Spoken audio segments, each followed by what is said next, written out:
하나님의 영광 시리즈 설교 중에 부의 영역에 대해서 말씀을 나눌 것입니다.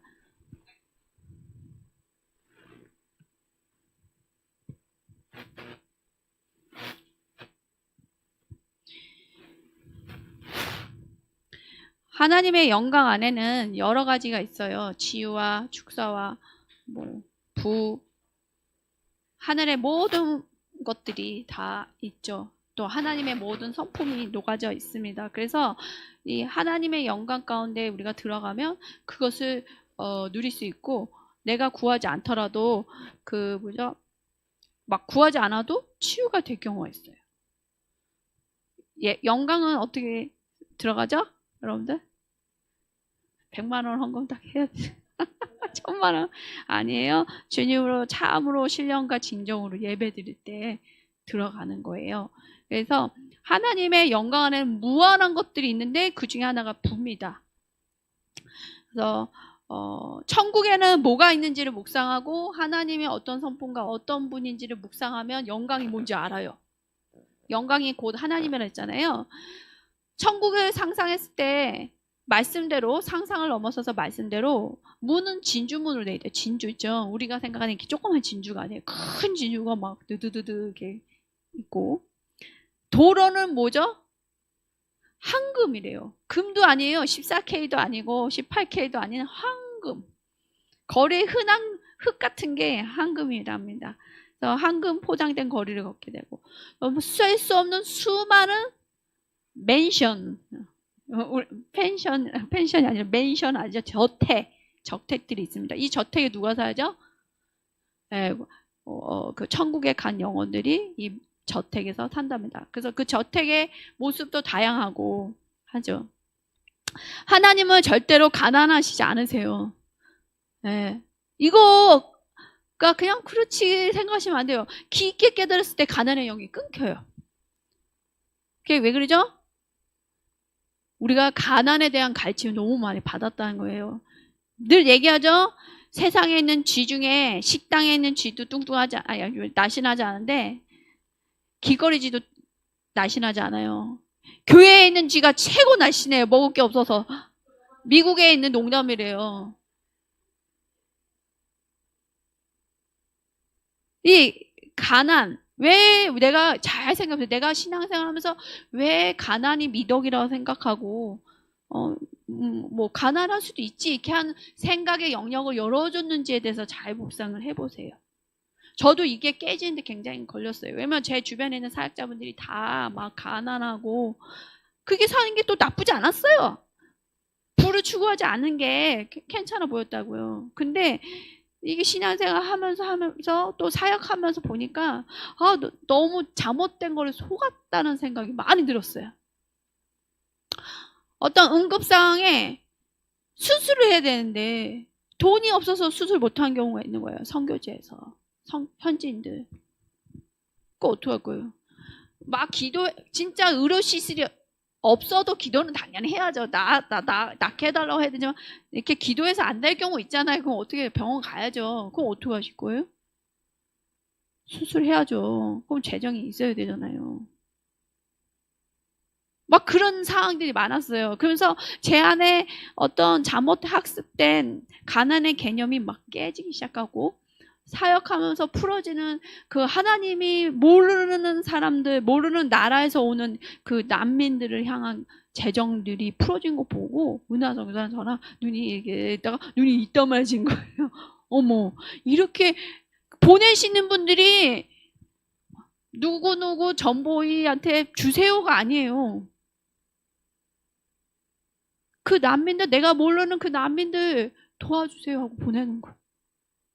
여러분들 같은 경우는 누구한테 헌금하면 그 사람이 알아주기 원하죠. 그렇지 않고 그냥 보내는 거예요, 헌금을. 아니면 집이 두 채 있어. 어떤 분은 집을 팔아갖고 미국에 있는 그 교포들인데 저희한테 해당되는 거 아니고 다른 집 얘기예요. 다른 분들. 집을 팔아서 헌금을 보내더라고요. 집을 사서 교회를 하라는 거예요. 우리는 한 채로 충분하다는 거예요.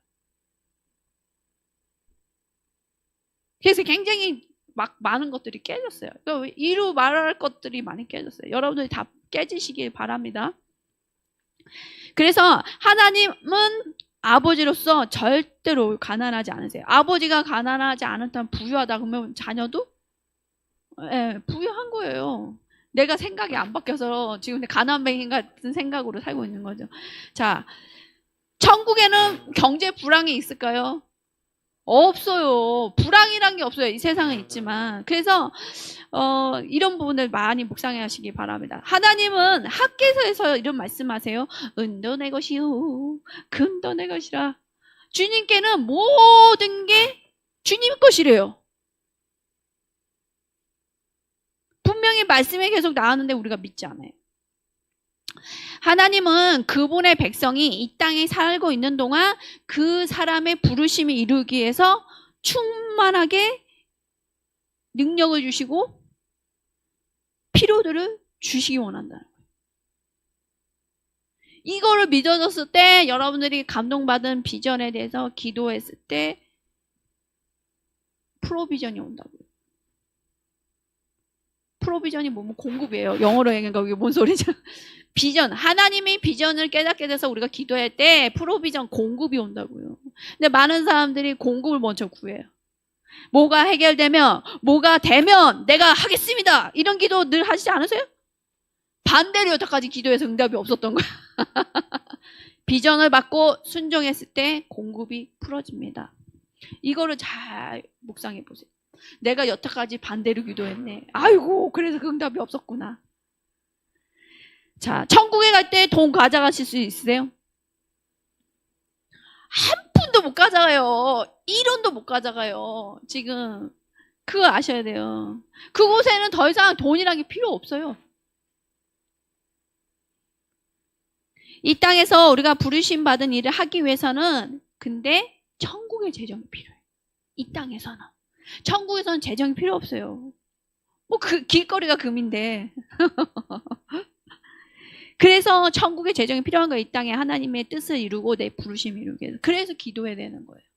뭐가 열리게? 재정을 주십시오가 아니라 비전을 먼저 받아야 되는 거예요. 나한테 뭘 하기 원하세요?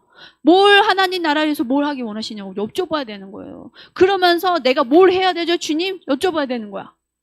그러면 뭘 마음 주셔 간단하게 작은 거라도 하는 거예요. 순종함으로. 그러면서 열린 거예요. 근데 사람들이 로또 당첨되듯이 뭐가 뚝딱 열릴 거라는 뜬구름 잡는 얘기를 하는 거예요. 그래서 깜짝 놀래요. 제가. 아니라고.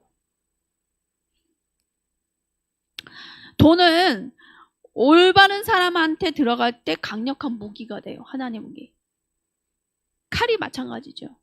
의로운 자한테 칼이 쥐어지면 엄마한테 쥐어지면 맛있는 요리가 나오고 악당한테 쥐어지면 남의 해코지하는 무기가 되듯이 돈도 올바른 사 의인에게 가면 하나님의 나라를 위해서 무기가 된다. 그래서 내가 의로운 자가 돼야 되는 거예요. 이미 예수님의 보혈로 예수님의 용서함으로 의인이라고 칭함은 받았으나 내 혼과 육이 아직도 의롭지 않은 부분이 있어요. 동의하시죠? 흑심이 있어. 이걸로 내가 좀 뭔가 해볼까? 좀 잘 살아볼까? 아니면 내가 뭔가 우리 가족에게 해볼까 하는 가족한테 도와준 건 좋아요. 근데 그게 하나님 의보다 하나님 나라보다 먼저 돼서 항상 응답을 못 받아요. 성령님은 우리가 앞으로 부유함에 다가가는 법을 가르쳐주기 원하시고 천국의 재정을 어떻게 끌어당기는지 하는 것들을 알려주기 원하세요. 그래서 이 이제 영광 시리즈 설교가 끝나면 성경적인 번영에 대해서 가르쳐드릴 거예요. 이 개념이 공격을 너무 많이 받았어. 교회에서 재정을 얘기하고 번영을 얘기하면 이거는 이단이라고 얘기를 했던 거예요. 그러니까 더 가난해질 수밖에 없었어요, 성도들이. 그래서 성경에서 말하는 번영이 뭐냐? 이런 것들 좀 가르치라는 마음 들여서 저도 공부하고 여러분들에게 나눌 거예요. 자, 부가 나타나는 세 가지 영역이 있습니다. 영광 시리즈 이것을 이제 제가 공부하고 있는 책에서는 항상 세 가지로 나눠요. 그래서 부가 나타나는 세 가지 영역이 있는데 이거 보아들이 많네요. 자, 넘겨주세요. 볼게요. 이 세 가지가 있어요. 11조, 예물, 씨앗 헌금이 있어요. 이 세 가지 영역을 오늘 다룰 거예요. 11조는 다 아시고 11조 외에 드리는 헌금이 예물이에요. 11조 외에 드리는 헌금들이 예물이고 그 외에 또 드리는 씨앗 헌금이 있어요. 이 세 가지 영역에 따라서 풀어지는 게 달라요.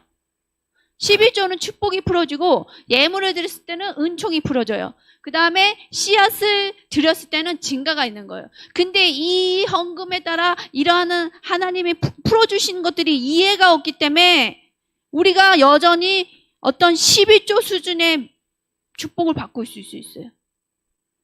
여전히 아니면 좀 나 예물에 대한 개념을 제대로 아시기 바랍니다. 감사헌금, 뭐 신학헌금, 뭐 성경금 여러 가지 있는데 우리 성도분들 보니까 이렇게 나눠서 하시는 분들이 많지가 않아요. 제가 그 헌금할 때 무슨 헌금입니다 정확하게 써서 내놨는데 이름조차도 이름만 넣으시는 분도 있는데 이제 잘 기록을 해서 이제 보내셔야 됩니다. 중요해요.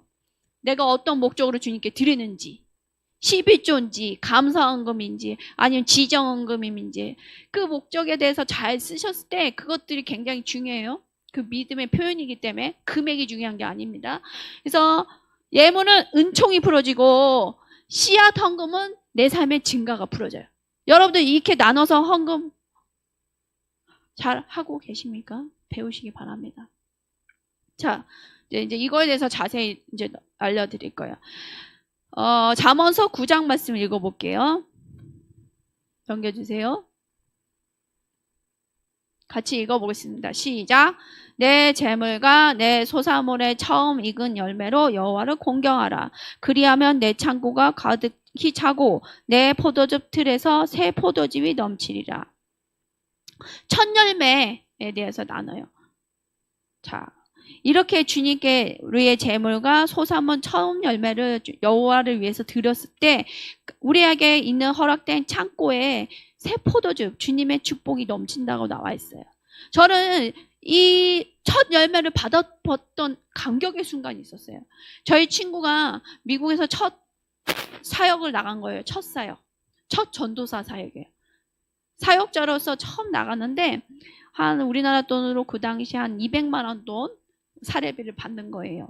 미국에서는 큰 돈이 아니에요. 사례비가 작은 편인데 받는데 이 헌금을 이제 첫 열매로 드려라! 는 음성을 들은 거예요, 친구가.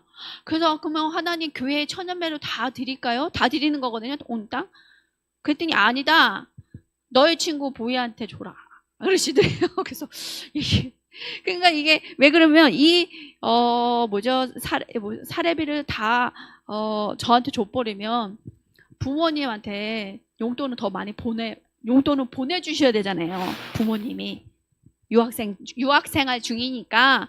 그래서 아버지가 장로님인데 상의를 해야 되겠다 싶더래요. 왜냐면 아버지가 용돈을 더 보내줘야 되잖아. 그래갖고 아버지 제가 이렇게 감동을 받았어요. 그래서 다 첫 헌금을 다 줘야 될 것 같아요. 그랬더니 아버지가 감동받아서 해야지. 내가 더 용돈 너 필요한 거 보내줄게. 그래갖고 그거를 헌금을 담아갖고 수표를 써서 저를 만나서 주는 거예요. 자기도 처음 해본대. 첫 열매 헌금.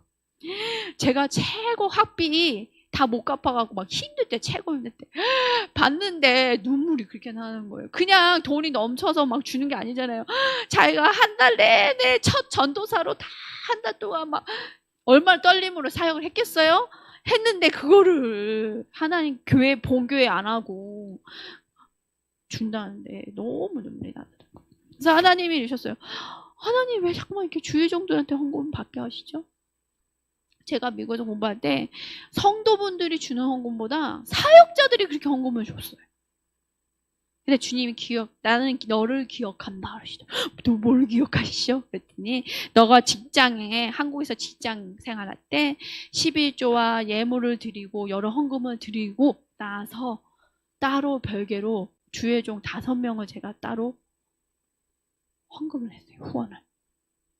그래서 제가 우리 어머니가 아니 그랬단 말이야? 어찌 된 거야? 이럴 텐데 어머니 아버지한테도 헌금 용돈은 넉넉히 드렸어요.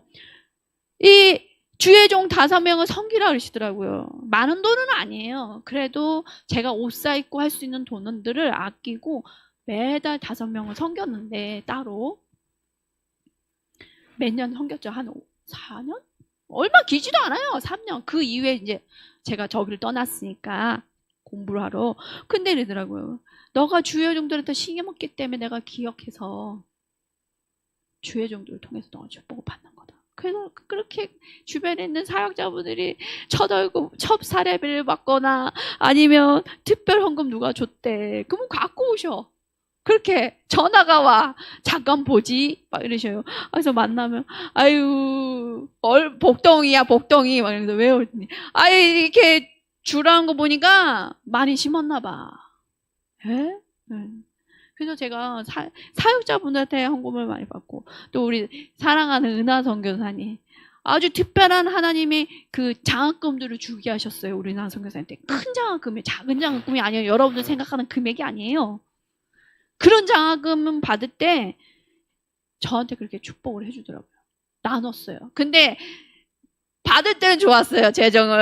이거 이렇게 축복을 해주네. 근데 나중에 생각해 영적인 부담감이 왕빵해요. 한여로 북한 선교 기도하고 있는 사람 받은 헌금 뭐 이런 거 받았어요. 특별히 이렇게 막 옷 차려입고 수여식을 해요. 특별 헌금이기 때문에 장학금이고 옷을 입고 막 수여를 받았더라고요. 저는 못 갔어요 그날. 근데 그거 헌금을 줬는데 받을 땐 좋았으나 기도해야 되는 부담이 있는 거야. 제가 그래서 받았으니까, 그때 어렸을 때 받았으니까 북한을 위해서 내가 계속 기도해야 되는 거야. 이런 것들이 있어요. 그래서 여러분들 그런 축복을 많이 받았으면서 하여튼 다시 돌아와서 11조를 통해서 하나님 축복이 풀어진데, 이 축복이 뭐냐? 성경에서는 600번 이상 축복에 대해서 나와요. 그리고 내가 자세히 알고 싶다 그러면 신명기 28장을 읽어보세요. 신명기 28장을 읽어보면 하나님이 우리에게 주시는 축복이 뭔지 자세히 나왔어요. 저주도 같이 나왔는데 축복 부분을 읽으면서 이게 뭐죠?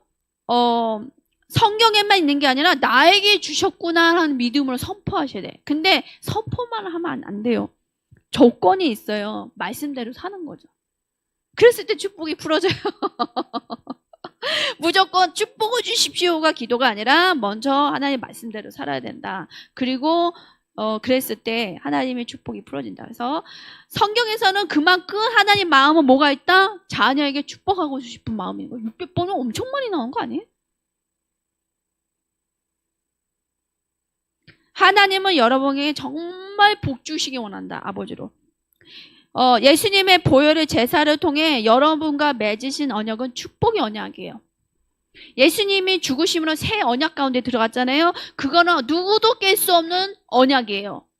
여러분들 약속 취소 잘하는 사람 있죠? 주변에 있지 않아요? 하다못해 사업 있잖아요. MOU 체결하고도 나중에 깨는 사람 되게 많더라고요. 제가 사업하신 분들은 얘기 듣고 깜짝 놀랐어요. 아니 계약을 그렇게 체결하고 깨요? 깰 수 있다는 거예요. MOU는. 하여튼 막 그렇게 얘기하더라고요. 그렇구나 하는데 예수님은 자신의 생명을 주어서 약속을 하세요. 언약을.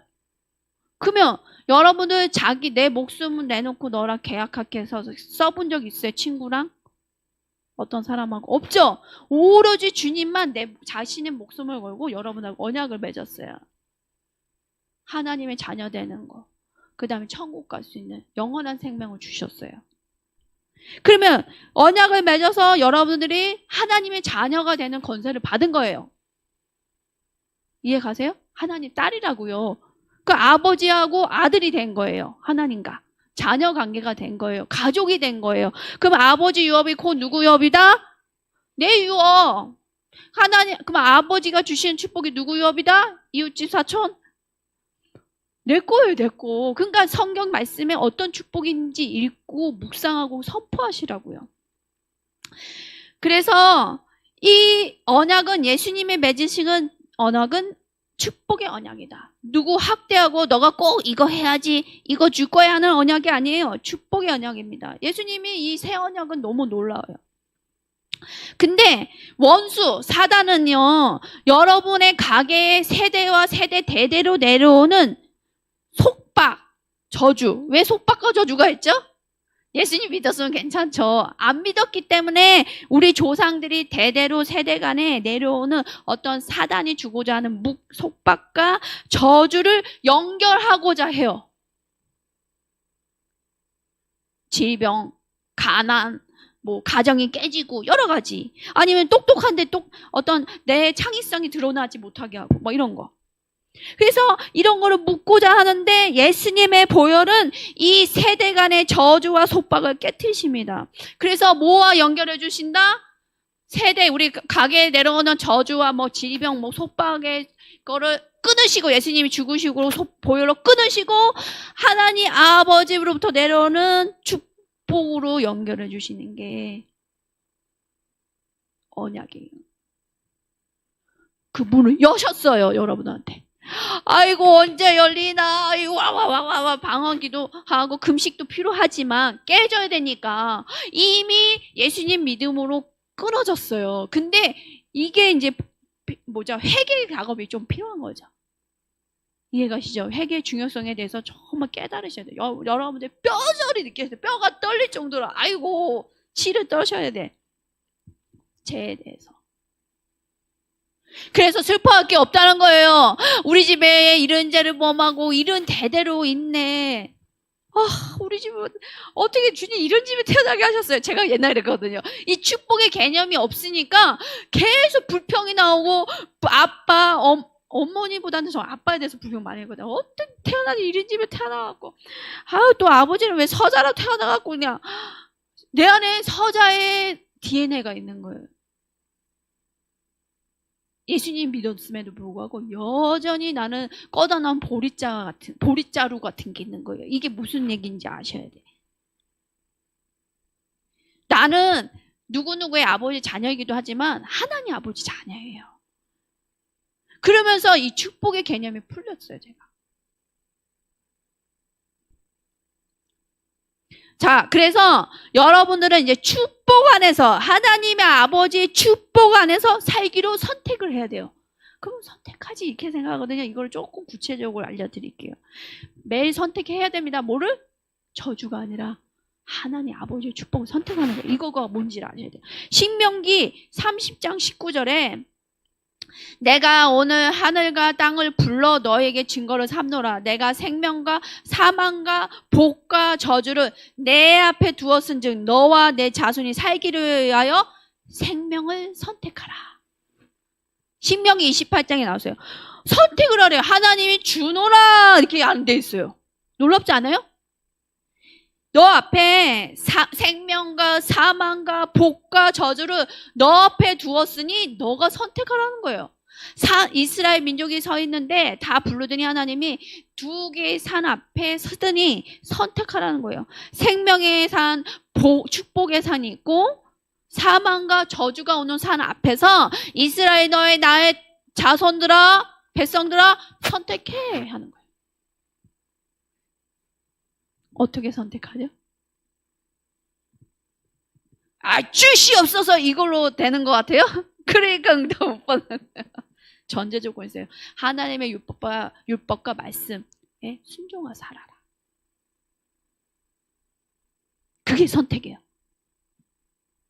첫 번째 선택.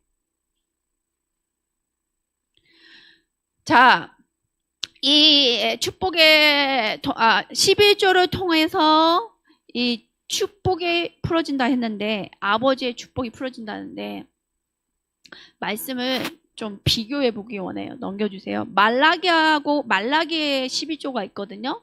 근데 말라기의 말씀에 머물러 있는 사람들이 많아요. 말라기 말씀이 뭐예요? 같이 읽어봐요.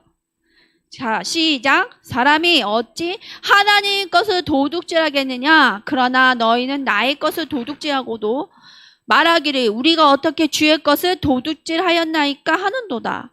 이는 곧 11조와 봉헌물이라. 너희 곧 온 나라가 나의 것을 도둑질함으로 했으므로 너희가 저주를 받았느니라. 만군의 여호와가 이르노라. 너희의 온전한 11조를 창고에 들여 나의 집에 양식이 있게 하고 그것으로 나를 시험하여 내가 하늘의 문을 열고 너희에게 복을 쌓을 곳이 없도록 붙지 아니하나 보라. 11조와 봉헌물, 예물을 안 드리면 그거 도둑이라죠. 왜 도둑이에요? 10%만 주는 거예요? 정말 느끼셔. 내가 힘들게 벌 수 있어요. 일주일 6일 동안 일하고 땀 흘려서 일하죠. 여기서같이 일하기 힘든 때가 없을 거예요. 너무 더우니까. 주님이 주신 거예요. 내 소유물은 다 주님이 거예요 할 때 주님이 손에 들어가죠. 공급은 또 주님이세요. 근데 여기 말씀 보면 그거를 훔쳤대요. 훔쳤어요 진짜? 아니에요. 안 한 거예요. 안 드렸어요. 그래서 훔친 거예요. 이걸로 막힌 분들이 있어요. 9절에 막혀 있는 거예요. 9절에 왜 막히냐? 너희 곧 온 나라가 나의 것을 도둑질하였으므로 너희가 저주를 받았느니라. 이거에 머물러 있어 사람들이. 많은 크리스천들이. 그렇지 않아요? 12조 안 했다고 누가 그러면 너 저주받아 이렇게 말하신 분 있어요? 좀 노후하게 얘기했나? 어려울 거야 얘기했나? 그렇죠. 사단이 공격하는 부분은 있어요. 근데 이 저주 개념에 머물지 마시고 갈라디아서 신약에서 뭐라고 얘기한지를 생각하면서 우리가 생각이 좀 바뀌기 원해요. 갈라디아서 3장 13절에서 14절 읽어볼게요. 시작. 그리스도께서 우리를 위하여 저주를 받은 바 되사 율법의 저주에서 우리를 속량하셨으니 기록된 바 나무에 달린 자마다 저주 아래에 있는 자라 하였습니다. 이는 그리스도 예수 안에서 아브라함 복이 이방인에게 미치게 하고 또 우리로 하여금 믿음으로 말미암아 성령의 약속을 받게 하려 함이라. 여기 말씀 보면 예수님이 저주가 되셨대요. 누구의 저주? 나의 저주.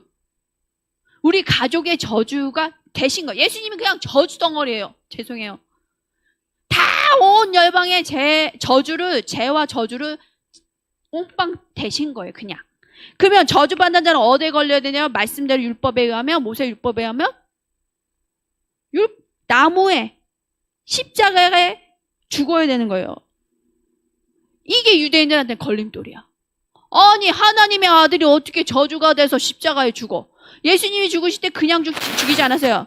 하나님의 방법대로 십자가에 매달아서 다 벗김을 당하시고 죽으셨거든요. 로마 병사에. 그게 로마 병사의 법이 아니에요.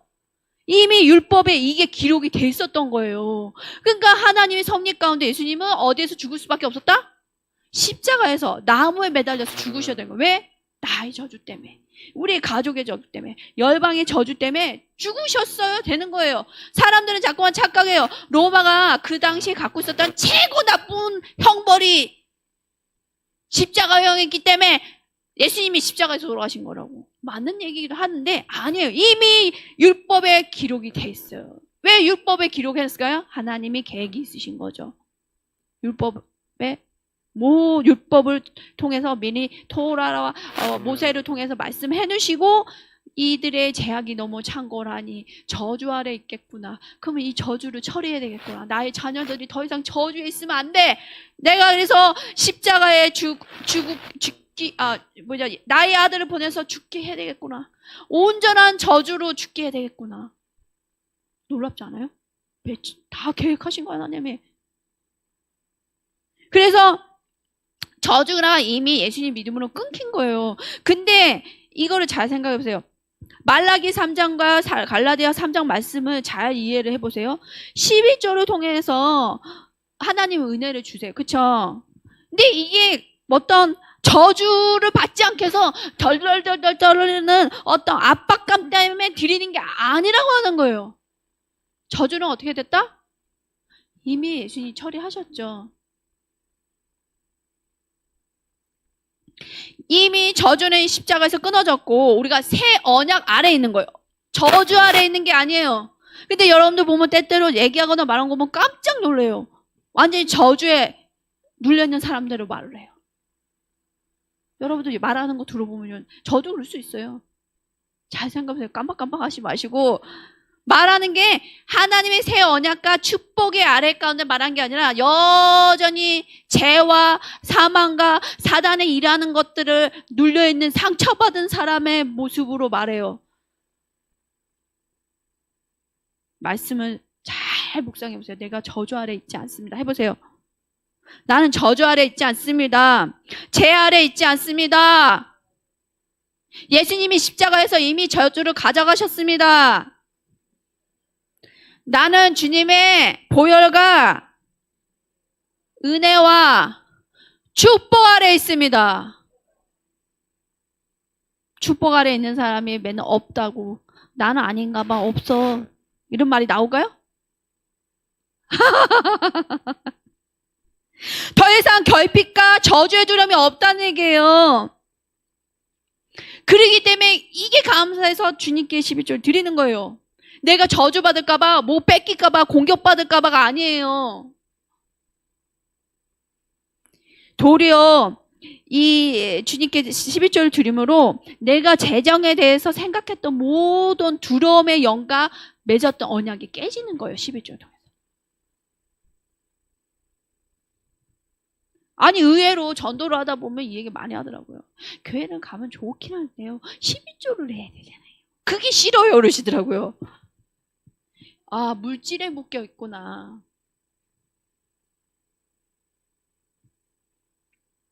우리는 11조로 재정의 10%를 드립니다. 어떤 사람에게는 이것이 큰 도전이에요. 근데 하나님은 말씀을 통해서 말씀해요. 관대함으로 드려라. 저번 주부터 얘기했어요. 여러분. 관대함을 드려라. 이러면서 드리시는 분들 있어요. 주님이 아셔요. 우리는 모를 수 있어, 사역자들은. 근데 주님은 아세요. 하나님은 친히 모든 면에서 우리가 관대함으로 하기를 원해요. 안타깝게도 이 사회가 너무 갑박해지고 어려워지므로 이 강대함 영이 안 느껴져요. 여러분들, 제가 지하철 같은 거 버스 타면 깜짝 놀라요. 사람들이 조금만 쳐도 욕하죠. 싸나워졌어요. 그리고 절대로 손해보지 않으려고 그래요. 교회 안에서도, 부부 사이에도 용납 안 하죠. 내가 지는 것 같아. 회개하셔야 돼. 관대하지 않은 거 참아주고, 내가 먼저 쓰레기 버리고 뭐 이런 것도 내가 하면 돼요. 안 하면 그냥 하세요. 하지 마시고, 누가 상상이 되네, 하지 마시고, 그래요 주님 제가 하겠습니다.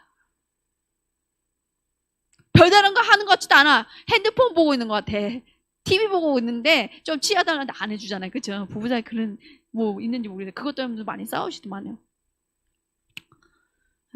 그래서 이 세상에 메마르고 자기중심적으로 가고 이렇게 손해보지 않으려는 이런 직장에서도 굉장히 많죠? 심하죠.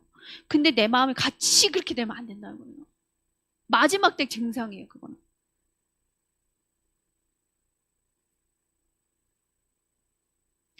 우리 안에 있는 미래에 대한 불안, 결핍, 가난, 두려움, 이런 게 우리 안에 하나님 주시고자 하는 관대함을 막아요.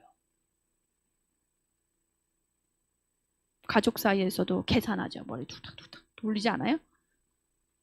하신다고 하네요. 정직하시네요. 계산 하시면 안 돼요. 계산. 주님이 십자가에 탁 돌아가시기 전날에 계산하셨을 거예요. 이 가룟 유다 나쁜 놈, 나를 배신하고 내가 또 잡혀가겠군, 이랬을까요? 이 베드로 3번 날 부인하겠군, 도마 이 나쁜 놈, 내가 구멍 난 거 다 보여줘야지 믿겠군. 전혀 계산하지 않으셨어요. 오로지 나의 죽음을 통해서 돌아올 지옥에 갈 수밖에 없는 영혼들이, 수많은 영혼들이, 미래까지 그 많은 인원, 2000년 후에 1976년에 태어난 전보이를 위해서 내가 기꺼이 죽겠노라.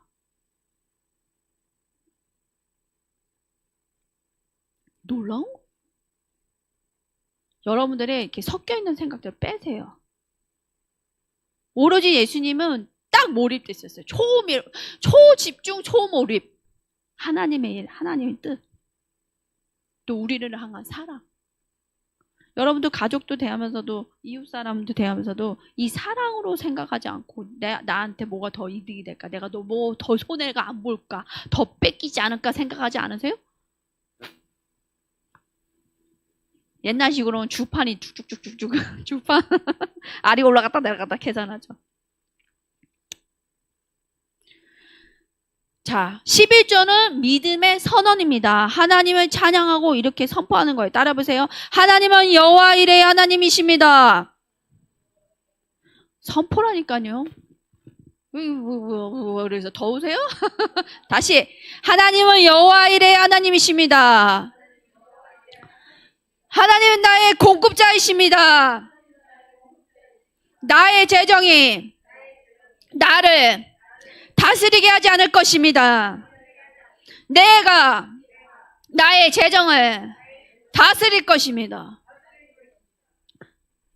무슨 얘기인지 이해가세요? 나의 돈이 1년, 하루, 한 달 이만큼 들어오구나. 그걸로 쪼개잖아요. 그럴 필요도 있어요. 근데 이 재정도 주님의 재정이에요. 그러니까 주님 마땅히 드린 11조 위에 나머지를 어떻게 쓸지에 대해서 월급 들어오거나 수입이 들어오시면 기도하셔야 된다고요. 이번 달은 어떻게 주님 살림을 해볼까요?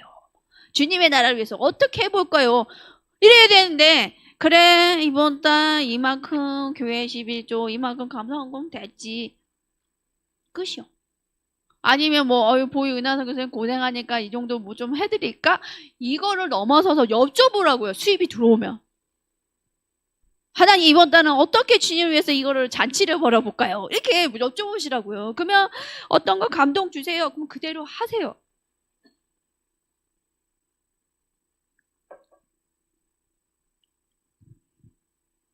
그랬을 때 그 외의 것들이 들어와요. 봤을 때 부족할 수 있잖아요. 아, 뭐 감동을 주서 하냐고 강단장님 뭐 해주라는데 없어.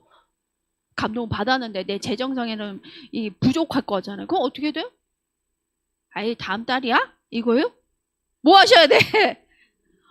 하라니까 주님 주세요. 저희 어머니가 맨날 빤한데 뭐 이런 얘기 하셔서 옛날에 뭔지 알아요? 들어오는 금액이 빤한데 뭐 이건 믿음이 아니에요. 공급자는 누구라고요? 하나님. 그래서 여러분들의 재정이 여러분을 다스리지 않게 하셔야 돼요. 주님이 다스리시다.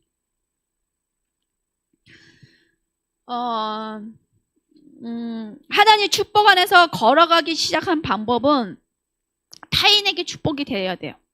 우리의 초점이 나의 필요에서 벗어나 다른 사람들의 필요를 채워주는 때 많은 기적이 일어납니다. 더 이상 자기 중심적이지 않고 간대함의 영으로 들였을 때 우리 삶에서 두려움이 제거돼요. 재정에 대한, 삶에 대한. 이 핍절의 영이 의외로 있는 사람들이 더 있어요. 가난한 사람은 오버콜 수 있고요. 핍절의 영 아세요? 가난의 영 말고 인색한 영. 그 스크루지 할아버지 같은 구두쇠의 영. 이게 돈 있는 사람도 있고 돈 없는 사람도 있더라고요. 그래서 너무 힘들어요.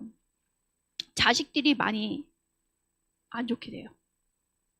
피터 허거든 교수님도 있고 많은 분들이 그 반증을 하세요. 유명했던 전 세계적인 부자들이 어떻게 자녀들에게 인색하게 해서 망해버렸는지에 대한 예화가 너무 많아요. 제가 보면서 그랬어요. 그렇구나. 돈이 없어서도 자식들에게 힘들기도 하지만 있어도 이렇게 되는구나. 이런 걸 배우는 거예요. 12조는 우리를 주님의 축복의 자원으로 들어가게 합니다. 그리고 특별한 수준의 믿음으로. 왜냐면 매달 드려야 되므로 매달 또 다른 영역에 하나님이 하실 것들을 기대하면서 기도할 수밖에 없기 때문에 믿음의 영역이 바뀌어요. 그래서 많은 이들이 한 달 이만큼 되니까 오늘 이번 달 11조 못하겠네. 이렇게 한 거는 믿음이 진보될 수가 없다는 거예요. 두 번째, 은총. 잠언서 3장 3절에서 4절. 예물, 11조 외에 드리는 감사헌금, 성교헌금, 특별헌금, 지정헌금, 여러 가지 헌금이 있을 수 있죠. 감동하의 가운데 신학헌금이 있을 수도 있고 여러 가지 있을 수 있는데 그 가운데 드리는 게 예물이에요. 그래서 예물을 통해서 은총이 풀어지는데 같이 읽어보겠습니다. 잠언서 3장 3절에서 4절. 시작. 인자와 진리가 내게서 떠나지 말게 하고 그것을 내 목에 매며 내 마음판에 새기라. 그리하면 내가 하나님과 사람 앞에서 은총과 귀중히 여김을 받으니라. 인자와 진리가, 인자가 사랑이, 사랑이에요. 구약에서 말하는 인자는 사람이 아니에요. 사랑이라고요. 끝없는 사랑. 영원한 사랑을 인자라고 해요. 구약에서는. 사람이 아니에요. 사람 줄 아셨어요? 이거. 영원한 주님이 끝없는 사랑과 진리가 떠나지 말게 하고, 그 주님의 진리를 목에 매라는 거예요. 그래서 유대인들 막 팔에 감고 하잖아요. 말씀을. 또 여기에 달잖아요. 말씀을 진짜 달고 기도한 거 보셨어요? 가죽끈으로 이마에 매달고 팔에 묶잖아요. 말씀. 그래서 계속 말씀 묵상을 해요. 우리도 그 사다가 한번 하면 참 좋을 것 같아요. 얼마나 이들이 열정이 있는지. 내 목에 매며 마음판에 새겨라. 주님의 사랑과 진리가 내게서 떠나지 않게. 그랬을 때 하나님과 사람 앞에서 은총과 귀중히 여김을 받는다. 은총을 주기 시작한다. 사람하고 하나님과 사람들이 여러분한테. 누구 생각나세요? 예수님. 예수님이 태어났는데요. 하나님과 사람한테 사랑스러웠대요. 이 은총을 받은 거예요. 여러분들이 은총 받은 자예요. 근데 은총이란 뜻이 무엇인지 모르고 써요. 자, 은총이란 뜻은 은혜랑 같은 거예요. 근데 쓰임이 좀 달라요. 은혜랑 은총이. 이제 오늘 말씀을 전해드리니까 여러분들이 적절하게 표현할 줄 믿습니다. 자, 은총은 은혜이기도 한데요. 히브리어로 헤세드 하면 은혜고요. 헨 하면 은총이에요. 같은 거예요. 근데 용도가 달라요. 사용하는 용도가 다르기 때문에 그걸 적절하게 쓰셔야 된다고 여러분들. 자, 은총이라는 뜻은 하나님에게서 오는 복이에요. 그 다음에 하나님에게서 오는 은혜예요. 누구한테 온다고요? 사람이 아니에요. 그 다음에 하나님에게서 오는 사랑을 뜻하고, 또 하나님께서 사람에게, 또 높은 사람이 낮은 사람에게 베푸는 과분한 호의예요. 은혜 이렇게 살짝 주는 게 아니라 과분한 호의. 내가 받을 만한 자격이 안 되는 주시는 거를 은총이라고 해요. 은혜라고 해요. 근데 은총하고 은혜가 같은 뜻인데 용도가 다르다는 이유는 사람한테 은총 받았다고 얘기하지 않나요? 오로지 하나님한테만 받는 은혜를 은총이라고 얘기하고요. 은혜는 하나님한테 은혜 받았다 쓸 수도 있고, 누구누가 보이 선교사한테 은혜 받았어. 이렇게 사람 속에서는 쓸 수 있는 건 은혜라는 단어예요. 그래서 절대로 사람 속에서는 은총이 있을 수 없고 은혜라고 표현하는 게 적절한 표현입니다. 이제 이해되시죠? 적절한, 가끔가다 어떤 분이 사람한테 은총 받았다고 얘기하시는 그게 아니라 하나님한테만 쓸 수 있는 언어예요. 자, 예물을 통해서 하나님의 은총을 받을 수 있어요. 우리가 특별한 호의를 받을 수 있어요. 첫 번째 은총을 받았죠. 이미 뭐예요? 구원받은 거. 예수님 피로 구원받는 사랑과 구원하심을 이미 첫 번째로 받았지만 그 외에 또 다른 은총이 날마다 부어져요. 우리 가운데. 성경 말씀을 보면 사람들은 자신의 마음이 하나님의 마음과 정렬될 때 우리 마음이 옮겨져요. 축복을 받는 위치로 바뀌어요. 우리의 마음이 하나님 마음과 합해졌을 때 주님의 축복의 은총을 받는 자리로 옮겨져요. 누가 있냐? 다윗 왕이에요. 다윗 왕이 정말 이렇게 주님께 백성들이 나와서 즐거이 헌금을 드리는 걸 보고, 예물을 드리는 걸 보고 너무 즐거웠어요. 그렇다면 신약 세계에 살고 있는 우리 성도들이 주님께 기꺼이 드리고자 하는, 즐거운 마음으로 드리고자 하는 마음을 봤을 때 주님 어떻게 했냐는 거예요. 왕인 다윗도 백성들이 막 헌금을 드리는데 즐거운 마음으로 춤을 추면서 막 드린 거 보고 너무 기뻤다는데, 하다못해 만왕의 왕이신 예수님이 여러분들 봤을 때 얼마나 기쁘겠냐고요. 여러분들 즐거운 마음. 아이고 이번 달 어떻게 살지, 이게 아니라 예물 드릴 때, 12조가 아니에요. 지금은 예물이에요. 감사한 거 여러 가지 목적을 드릴 때, 주님 행하소서 이렇게 드릴 때 얼마나 기뻐하시겠냐고요. 자, 예물과 11조는 어떻게 다른가? 예물은 성령님이 요구하시는 것이고 우리가 반응하는 거예요. 그러니까 성령님이 음성 듣는 게 굉장히 중요해요. 예물을 11조 뚝딱 드리고 주일이니까 주일헌금 드리고 뚝딱이 아니라 한 달 딱 수입이 들어오면 기도하시라고 넣고, 주님, 뭐 통장 들어왔으면 어쩔 수 없죠. 그러면 자꾸 기도하는 거예요. 주님, 한 달 주님의 잔치를 어떻게 벌려볼까요? 제가 기도하세요. 그러면 성령님이 감동을 주세요. 그거에 따라서 드리는 헌금이 예물이에요. 예물의 모양과 크기는 다양할 수 있어요. 그쵸? 12쪽 아니니까 드리는 금액이나 양은 다를 수 있어요. 12쪽처럼 정해진 비율에 따라 하는 게 아닙니다. 예물은 작을 수도 있고 어떤 데 아주 클 수도 있어요.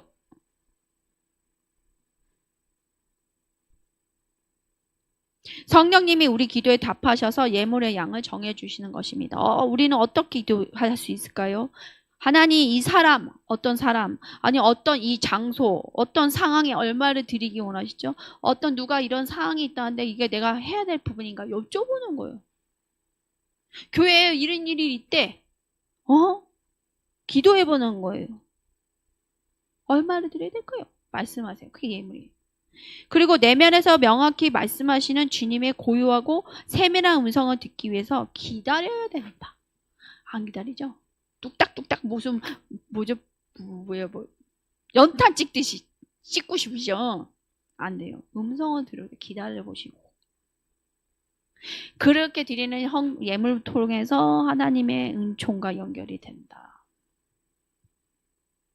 다른 사람을 유익하게 하게 하고 잘되게 하며 자신의 물질을 구제하는 일에 사용하는 자는 하나님의 은총을 받아요. 저번 주에 말씀드렸던 누구죠? 고넬료. 이방인임에도 불구하고 예수님의 복음을 받을 수 있고 성령 세례를 경험하고 방언을 하게 되고 온 가족이 구원했어. 놀랍잖아요. 온 가족이 한꺼번에 다 믿고 방언을 랄랄라 해. 성령을 체험해. 근데 내가 보았을 때 정말 의로운 자였던 것 같아. 혼자 가족만 다 부르지 않고 친구들이랑 다 불렀대. 또 듣고 친구들이 갈까 말까가 아니었던 것 같아. 얼마나 좋은 신실한 친구였으면 와 빨리 베드로라는 사람이 와 막 그랬더니 와 다 앉아있는 거야. 상상이 되지 않아요 여러분들? 저는 막 상상해봐요. 이따만한 테이블에 쫙 앉아서 언제 오지 막 기다리는 거예요. 베드로라는 그 유대인 예수님의 최고의 제자가 우리를 만나러 온다니. 절대로 유대인들 같이 밥 먹고 안 만나요. 이방 사람하고. 놀랍지 않아요? 막 가슴 두근두근 할 것 같아. 청소를 했다가 자기는 청소는 안 했겠죠. 부인이나 누구한테 시켰겠죠. 청소를 더 해봐. 막 더 맛있는 음식을 준비해봐. 막 이랬을 것 같아. 그 사람의 그 기도와 구제함으로 그렇게 은혜를 받고 나서 이방 선교의 문이 열린 거야. 그 전까지는 유대인만 예수님 믿게 됐거든요. 근데 그 집안의 성령의 만남을 통해서 성령 세례를 통해서 그때부터 이방 선교의 문이 열려요. 이방인한테 복음이 전해주는 문이 열린 거. 문 시작되는 거 쉬워요 여러분들? 여러분들 믿음 생활 시작한 거 쉬웠어요? 얻어 터지고 내가 잘 믿는지도 모르겠고 새로운 프론티어 선구자 저기 부를 수 있는 사람 힘들어요. 근데 이 선구자였어요. 사람. 은총을 받았어요. 지금도 얘기하잖아요. 2000년 전 사람인데 내가 한국의 사람인 제가 이탈리아 사람 고넬료 이러면서 얘기하잖아요. 놀랍지 않아요? 여러분들 놀랍습니다. 정말 주님 은총 받으세요. 자, 하나님은 우리에게 명하십니다. 잠언서 3장 27에서 28절 내 손이 선을 베풀 힘이 있다면 다시 오라. 내일을 주겠다 하지 말라. 어떤 사람이 좀 도와달라고 오는 거예요. 그랬더니 그렇게 하지 말라는 거야. 손에 선을 베풀 힘이 있다면 마땅히 베풀어라. 내가 없는데 정말 없는데 줄 수는 없잖아요. 어느 정도 줄 수 있으면 주라는 거예요. 다른 사람에게 은총을 베푸는 자가 하나님 은총을 받게 된다. 우리는 믿음 안에서 어떻게 하나님께 예물을 드려야 되는가? 믿음으로 드리는데 믿음은 하나님의 말씀을 들으면서 옵니다. 그래서 예물에 대해서 하나님 음성 듣는 게 무엇보다도 중요하다. 성령님을 말씀하시고 여러분은 듣고 예물을 드리는 겁니다. 그래서 초대교회 성도들이 그렇게 항한 거예요.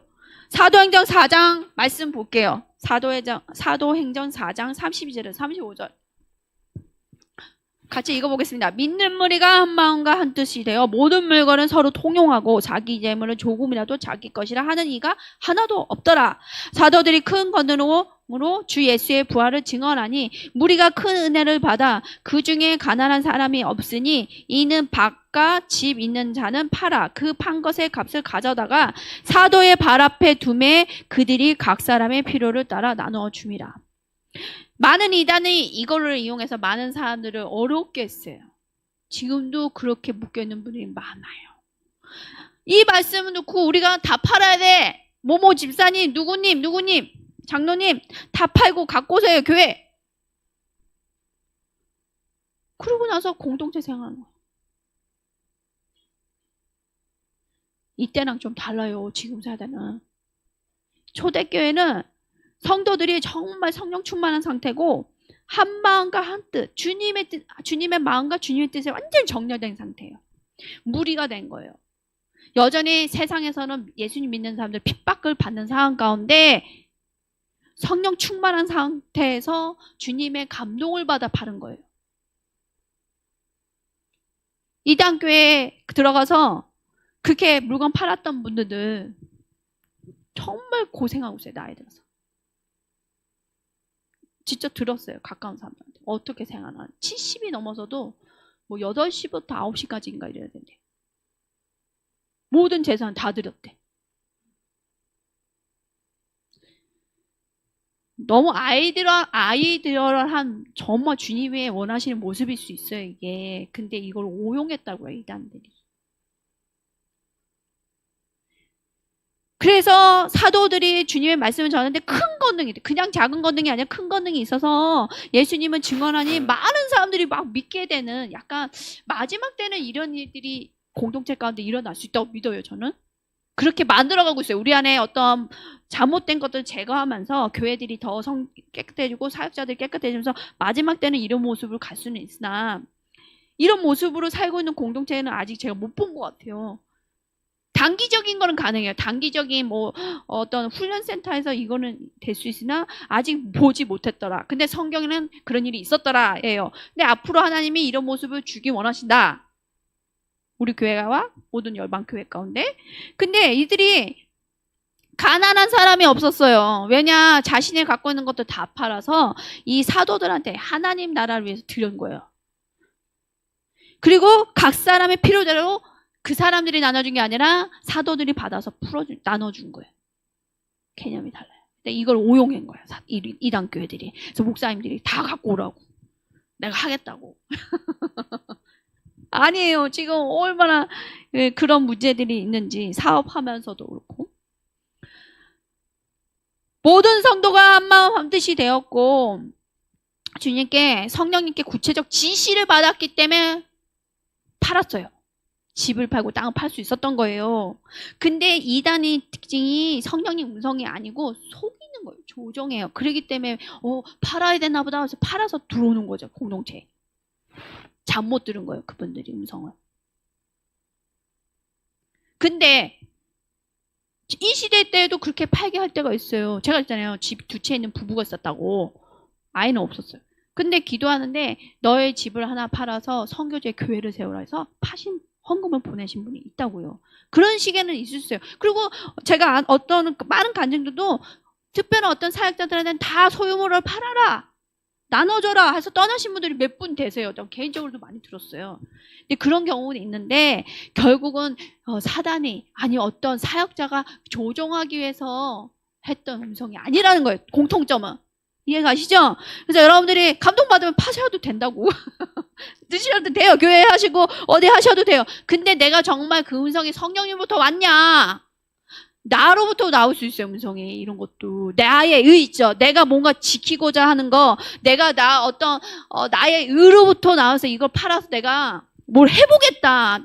주님한테 칭찬 좀 받아보겠다. 막 기록이 되겠다 하는 의로부터 나오는 헌금도 잘못되게 돼요.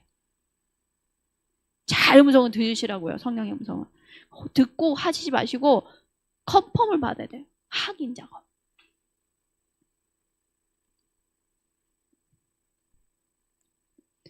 이때 드릴 때 어떤 게 드렸냐? 기쁨과 관대함 영으로 드렸더라. 이 제자들이 그 뭐죠? 근데 더 읽어보면 두 부부가 문제예요. 또 아나니아와 삽비라는 부부가 팔았어요, 땅을. 그래서 돈이 나왔어. 근데 자신의 필요를 남겨놓고 사도한테 다 갖고 간 거예요. 다. 이게 다냐? 그러면 얘기하면 되거든요. 그냥 아니요, 저 필요해서 좀 얼마 좀 남겼어요. 그리고 나머지네요. 그러면 사도가 뭐라고 했을 것 같아요? 저는 아유 왜 그랬어? 주님 음성 아닌데 좀 다시 갖고 와, 이렇게 조정이 있을 수도 있고, 아니면 감동이 맞아요 뭐, 그러면 그렇게 감사합니다 하고 받았을 것 같은데 답니다. 그 즉시 아나니아는 죽었어요. 그 앞에서. 놀라운 거는 이 사도가 너 거짓말했으니까 죽어! 그래서 저주가 내려서 죽은 게 아니에요. 그냥 죽었어요. 그 앞에서 고꾸라져 죽었어. 그리고 나서 이 중동은 하루 만에 장례를 치러야 돼요. 하루 안에. 그러니까 시체를 끌고 나갔어요. 나가고 나서 누가 뚜룩 들어와요? 또 부인이 삽비라가 들어와. 사도가 물어요. 다냐? 다라고 또. 그 앞에서 또 고꾸라져 죽었어요. 이거는 사도의 권위, 사도 안에 있는 성령님을 속인 제 결과예요. 이 일을 통해서 온 교회 안에 두려움이 생긴 거예요. 하나님은 성령님을 속이면 안 되는 거야. 또 주의 종인 사도를 속이면 안 되는 거라 하는 두려움이 있어서 이 당시에 있던 성도들이 어땠을 것 같아요? 주변에 있는 모든 교회 성도들이 정직히 행했더라. 성경에 나오지 않은데 저 같으면 정직하게 행했을 것 같아요.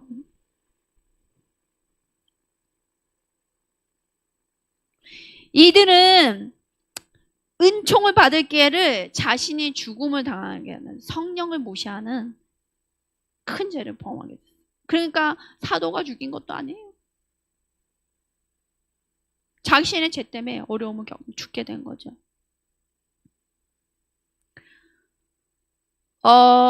선교제에 있을 때 은하성 선생님이 한번 나눴을 거예요. 간증은 다 정리를 하고 남은 게 있었어요. 차였어요. 저희 이 차도 저희가 모르는 분이 헌금을 해서 사게 됐는데 큰 금액이죠. 근데 너무 놀라운 게 하나님 새 차를 주시겠다는데 금액은 새 차 금액이 아니에요. 모르는 분이 헌금을 하셨어요. 큰 헌금을. 근데 헌금 목적이 사역을 위해서 쓰세요가 아니었어요. 기도를 했는데 전달해 주신 분이 전달해 준 거 누군지 얘기하지 말라고 헌금을 주셨는데 보혜성 교사님 얼마큼, 은하성 교사 얼마입니다. 큰 금액이에요. 근데 본인들을 위해서 쓰시라고 합니다 하고 주셨어요. 근데 저희가 합치니까 큰 금액이에요. 이거 어떡하지? 근데 기도를 해야 되겠다. 은하성 교사님께서 같이 기도했는데 차를 사라. 새 차를 주겠다 그러시더라고요. 아니 이 금액 어떻게 새 차를 사? 중고는 살 수 있어도? 했는데 차 매장을 우리 집주인했던 그 분하고 막 다녔던 선교지에 있던 집. 그래서 그분이 너무 좋은 분이에요. 이브라함 베이라고. 하여튼 그분이랑 같이 다녔는데 아저씨가 그런 거야. 다 찾아도 없어요 차가. 그러다가 한 군데가 생각이 나봐. 나 가보자 그러더라고요. 그래서 아저씨가 또 차를 타고 우리를 부르릉 갔는데 길거리에 차가 하나 있는 거예요. 근데 뿌해. 왜? 길거리에 있으니까 차를 어떤 천막 밑에 놓지 않고요. 그냥 길거리에 주차를 쫙 해놨어요. 그 뿌해 먼지 때문에. 근데 감동이 이 차라는 마음을 주시는 하나님이. 그래갖고 은하성에 보더니 멀쩡한 것 같아. 그러더니 운전도 안 해보고 그냥 계약해서 샀어요. 그러더니 이런 거야. 계약서를 쓰는데 둘이서 막 딜러랑 막 얘기를 하시더라고요. 어느 나라 언어로, 이제 어느 나라 언급하면 안 되니까 어느 나라 언어로 막 얘기하시더니 어이구 복 받았네 막 이러는 거예요. 이분이. 주인 아저씨 왜요? 새 차요. 아니 어떻게 새 차요? 그랬더니 이게 내내 전시장에 4년 동안 자고 있었대. 근데 세월이 흘리니까 중고차라고 해서 내는 지 얼마 안 돼서 너희가 와서 사네. 새 차라요. 그런 거. 그래갖고 저희가 중고 가격으로 새 차를 사게 된 거예요. 그걸로 얼마나 신나게 사역을 하는지. 나중에 팔아야 되는 거예요. 근데 하나님 감동이 주는 게 살 때 도와줬던 그 주인 아저씨 축복하라 하시더라고요. 주라는 얘기가 아니고 그 아저씨한테 팔라고 싸게라도. 그래서 아저씨가 처음에는 정직한 아저씨였어요. 교사 출신인데 같이 중고 시세를 알아보자 그러더라고요. 그 중고 시장에 가서 가격을 알아봤어. 그때 얼마 금액이래. 근데 감동이 은하성이랑 저랑 그 금액도로 팔지 말고 이 아저씨한테 좀 저렴하게 주라는 마음 주셔서 조금 깎아줬어요. 근데 아저씨가 사시겠대. 아들한테 보내고 싶대, 이 차를. 너무 좋다고. 그래서 결국 그 아저씨한테 조금 깎여서 그 아저씨한테 넘기고 그 아저씨가 다 모든 일을 처리해줬어요, 저희가. 그래서 결국은 그 재정이 남은 거예요. 근데 돌아온 돈은 처음에 받았던 금액보다 좀 작은 금액이지만 큰 금액이에요, 여전히. 그 금액을 갖고 한국에 돌아오면 한동안 재정 걱정이 없어요, 한동안.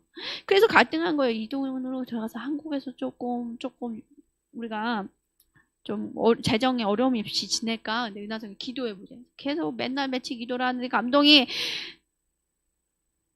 그 땅에 축복하고 떠나라.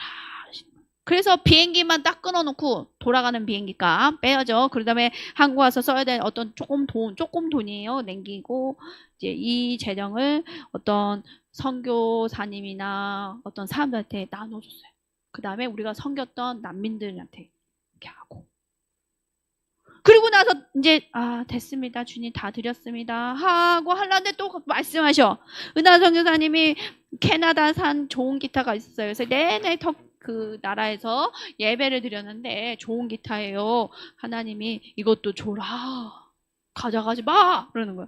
아니, 다 터시네. 그러니 기도를 하라. 그래서 기도했는데 어떤 청년이 생각나서 은하성 교사님이 맨날 현지인 교회에서 예배 드릴 때 같이 배웠던 청년이 저희가 있었던 도시로 이사를 왔어요. 근데 군대를 가게 되는 거예요. 근데 하나님이 이 자가 예배자가 될 거다.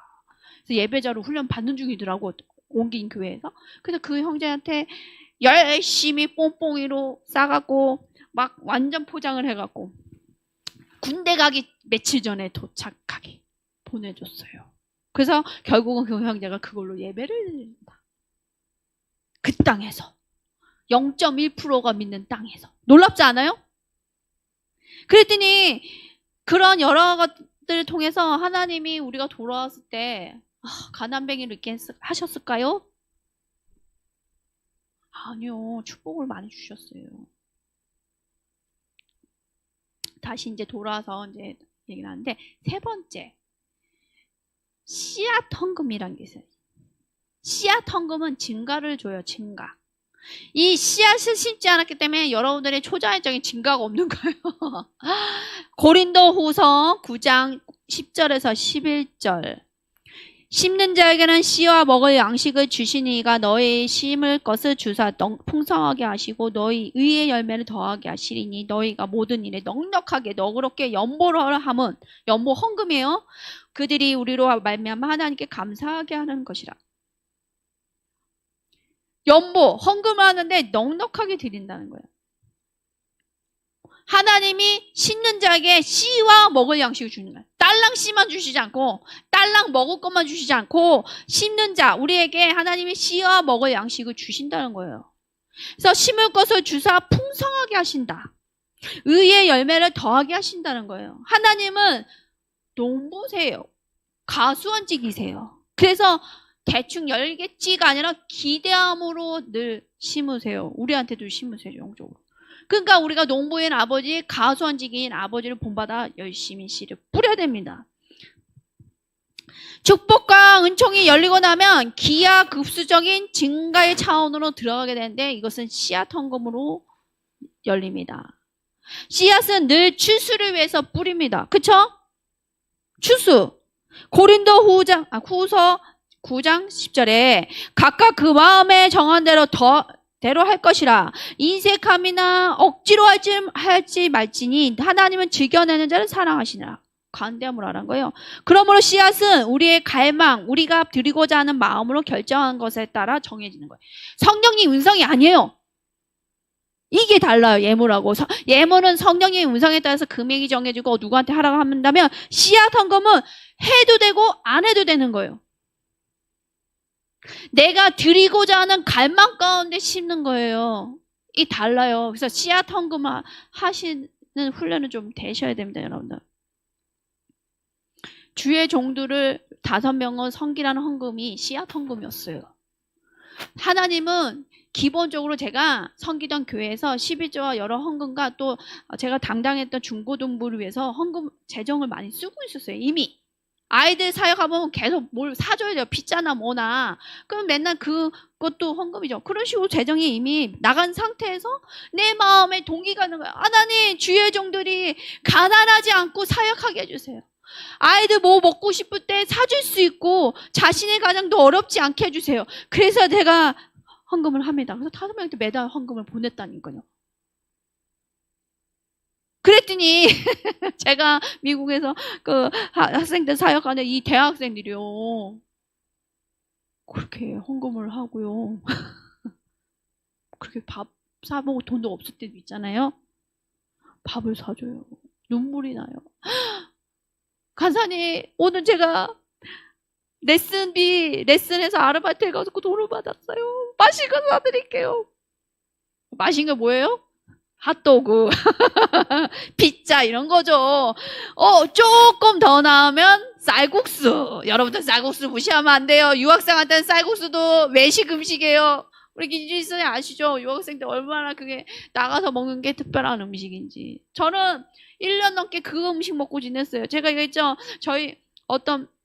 제가 못 먹고 지내고 막 하니까 옆에 친구들이 야야 어느 교회 가면 신학교 어디 다닌다고 이름 쓰고 사인하면 쌀, 비누, 뭐 기름, 설탕 모든 거를 다 가져갈 수 있대. 한 달에 한 번. 가봐 그러는 거야. 차가 없잖아요. 그래서 나는 그때 되겠어요. 좀 어려운데 좀 데려다 주면 안 돼? 왜냐면 저희가 살던 지역에서 40분 운전해서 가야 돼. 먼 거리예요.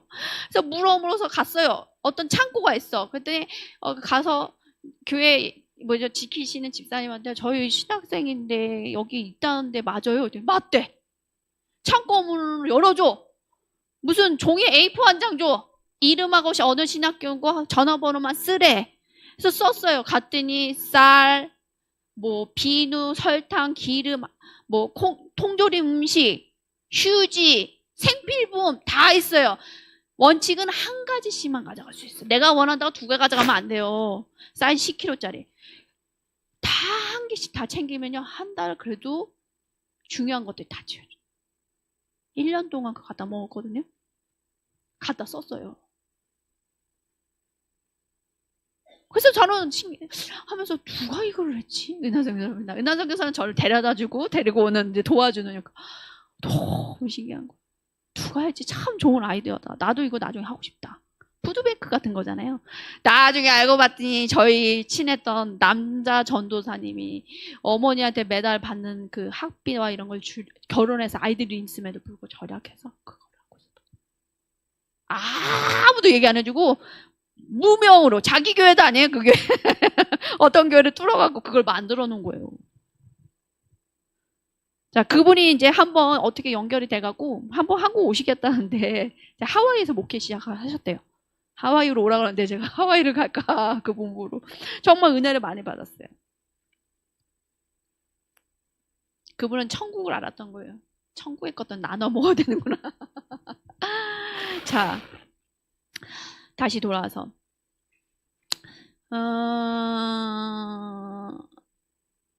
성경에서 씨앗의 개념은 때로 구호금이라는 표현으로 나와요. 구호금, 구제 있잖아요. 그래서 씨앗은 우리가 손에 쥐고 있으면서 우리의 추수가 아니다. 라는 거. 이게 씨앗을 쥐었을 때 나의 추수를 위해서 하는 거야 이 개념이 아니라는 거예요. 아셨죠? 씨앗 헌금은 하나님 나라를 위해서 뿌리는 거예요. 그래 어떻게 뿌리죠? 농부가 이 씨앗에는 무한해요. 가능성이 무한해요. 한계가 없어요. 왜냐면 이 씨앗을 심을 때 우리는 성령님이 일하실 것을 기대하면서 뿌리는데 이게 중요해요. 사람에게 보상을 구해서는 아니에요. 인정받고 보상받고 하는 헌금은 절대로 아니에요. 그러니까 무명으로 해야 돼요. 그러니까 그 전도사님이 지금 목사님이 불특정의 신학생들을 위해서 뿌렸던 것들. 사람에게 전도사님 감사해요. 인사해 본 적이 없어요. 지금도 인사를 할 게 없어.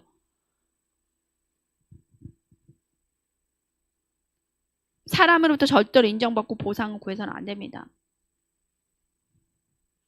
어떤 이 헌금을 씨앗 헌금을 통해서 내가 하나의 은총을 받을 거라는 게 아니라는 거예요. 완전 예물하고 달라요, 여러분들. 하나님이 초자연적으로 갚아줘요. 하나님이 갚아주시는 영역. 근데 하나님이 갚아주겠지 하고 또 뿌리는 것도 아니라는 거예요. 그냥 가난하고 어렵고 이런 사람들이 하나님을 만날 수 있고 하나님의 아버지를 만날 수 있는 은혜를 잊기 위해서 뿌리는 것들. 내가 그랬어요. 주의 종은 소에게 멍에를 끼지 않았다고 하셨는데 진짜 멍에는 안 끼게 하시네 이런 경험을 했다고요. 제가 이렇게 간증할 수 있잖아요. 지금 제가 경험을 하니까. 가난한 자를 불쌍히 여기는 것은 여호와께 구워드리는 것이다. 이런 말씀이 있어요. 가난한 자를 도와주는데 그게 여호와께 빌려드리는 거래요. 그의 선행은 그에게 갚아주시라. 그러니까 가난한 사람한테 나눠줬는데 그게 여호와 하나님께 구워주는 거예요. 그러니까 하나님이 빚지게 된 거죠. 어떻게 얘기하면. 근데 그거를 하나님이 갚아주신대. 그래서 씨앗을 뿌렸을 때 추수는 주시는 분은 하나님이시죠. 농부가 씨앗을 심고 농작물을 돌보듯이 추수를 일으키는 분은 하나님이십니다. 근데 관건이 있어요. 어떤 밭에 심냐. 잘못된 밭에 심으면 잘못된 것들이 나한테 오로지 와요. 가난의 영이 오고 가난하게 되고 빚지게 되고 굉장히 저주는 아니지만 어려움이 들어가고요. 좋은 밭에 심으면 좋은 열매들을 먹게 돼요. 나중에. 그래서 과거에 잘못된 밭, 과거에 어떤 내 생각으로 들었던 뭐랄까 씨앗 헌금 때문에 드렸던 헌금 때문에 어려움이 있다면 회개하시기 바랍니다. 하나님은 더해서 주시는 분이 아니라 곱하기 하나님이세요. 곱하기 해보세요. 곱하기 다 산수는 안 치시니까 배가가 2배가 아니에요. 엄청난 배로 주신다는 거예요. 성경에서 배가 돼서 주신다는 게 이게 곱하기 2가 아니라고요. 알 수 없는 수 없는 곱하기예요. 주님은. 오병이어 기적을 보세요. 물고기 2마리와 빵 2개를 어린아이가 예수님 이걸로 지금 있는 사람들한테 주세요. 네. 남자만 5,000명이에요. 학자들이 얘기하기를 12,000명이 모인 거예요. 그곳에. 어린아이와 여자를 뺐기 때문에 12,000명이 모이셨다고요. 주님이 증가시키세요. 엘리사는 20개 빵으로 100명의 남자를 먹였다고 열왕기 하에 나옵니다. 엘리사는 예수님 태어나기 전에 사람이에요. 근데도 엘리사한테 이런 기적이 있었던 거예요. 엘리사가 평범한 사람으로 이런 일을 했다면 동일하게 우리한테도 있다? 없다? 있다는 거예요. 증가되는 일. 우리 주변에 선교사님들이 얘기해요. 어떤 산골 마을에 사역자들 거기 만나는 사람들 50인분을 먹을 거를 갖고 갔어요. 지고 산에. 여러분들 그런 산골 쪽에 가본 적 없죠? 아머전 같은 데 막 있잖아요. 아니 코스타리카 이런 데 가면 비가 끝도 없이 왔어요. 더위는 40몇 도예요. 비는 수시로 와. 그냥 비 맞아야 돼요. 산에 올라가니까 헉헉거리고 비가 오기 시작하면 물이 이렇게 져갖고 그냥 사람이 휩쓸려 가더라고요. 그런 데를 선교를 갔어요. 근데 너무 가난해서 마약을 해요. 배고프니까 마약을 해요. 돈 주지 않고 먹을 수 있는 마약을 해서 다 길거리에 막 누워있고 그러는데 빈민촌. 그런데 갔을 때 정말 놀라운 것도 경험하는데 어떤 분이 얘기하더라고요.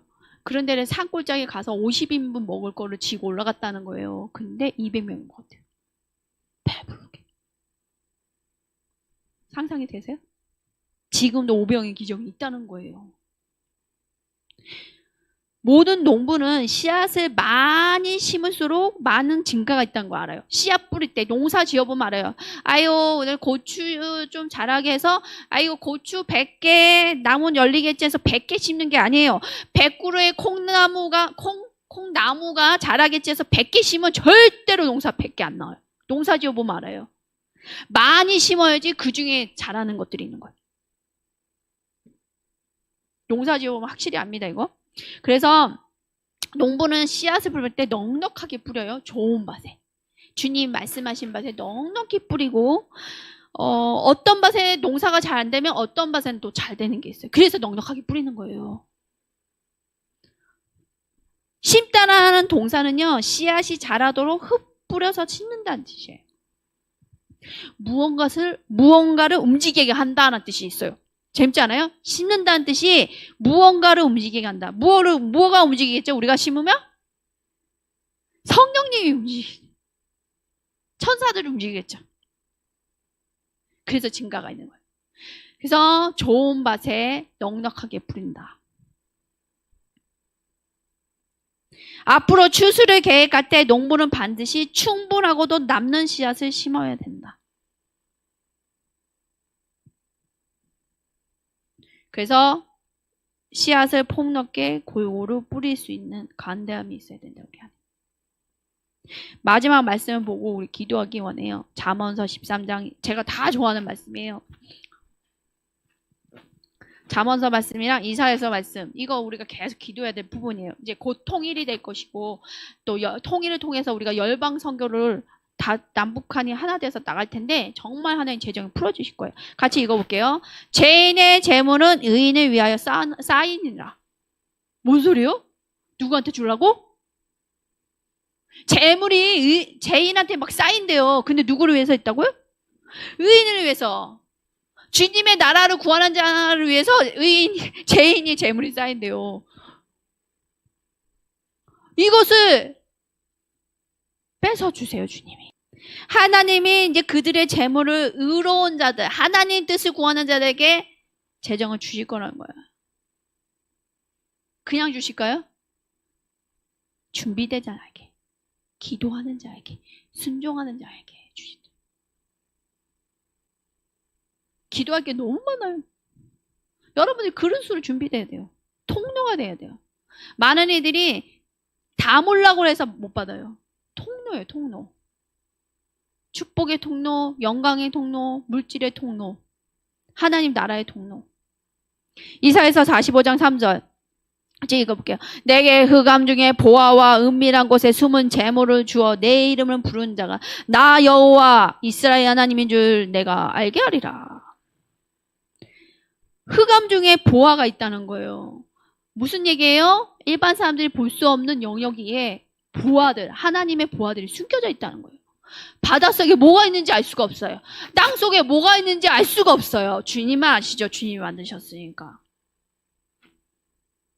또 은밀한 곳에 숨은 재물이 숨겨져 있어. 그래서 하나님의 이름은 부른 자에게 이것을 주셔서 하나님이 누군지 열방 사람들이 알게 한다는 거예요.